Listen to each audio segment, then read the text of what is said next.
In this video, let us see how we can create story using Scratch. We can create our own stories. You can use Scratch to tell a story. We can build our own characters and add the dialogues, create a conversation, switch between the scenes, or do whatever else you can imagine. To get started, let us pick a background. Here I will choose which house. You can choose any background which you like. Now let us pick up a sprite. Here I am choosing the wizard. Let us have our character say something. I will have my character say, "Welcome to Magic School." I would like to add another character. So let us choose another sprite. This time I will choose the elf. It looks like the elf isn't facing the wizard. So let us change the direction of the sprite. Let's go to the costume tab and choose the flip horizontal. So now you can change the direction of the sprite. So the costume is now flipped to face the wizard.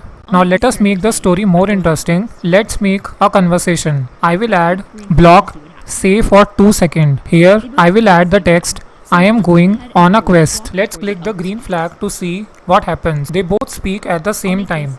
So let's go ahead and add a wait block before the elf speak. So we will wait the other sprite for some seconds so that the first sprite can speak completely. Let's have the characters change scenes. Now here we will change the scene. I will add another background. This time I will choose mountain. So here I have changed the background. Now I will select the elf sprite again and I will go to the coding area. So now we will code the elf sprite again.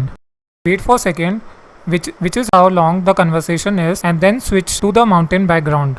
Finally, what if we don't want the wizard to be in the mountain scene? So we want to delete the wizard from this mountain scene. We want only elf sprite to be there.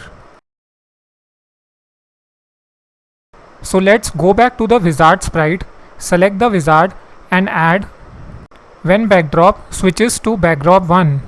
Let's try it out. It looks good, isn't it? Now let us replay the project. So let us see how it looks. The wizard doesn't show up at all. That's because we have hidden it. So we need to add a show block at the top of the sprite so that whenever someone replays the project, the wizard will show first. Click the green arrow to see this code again and explore what else you might add to your story.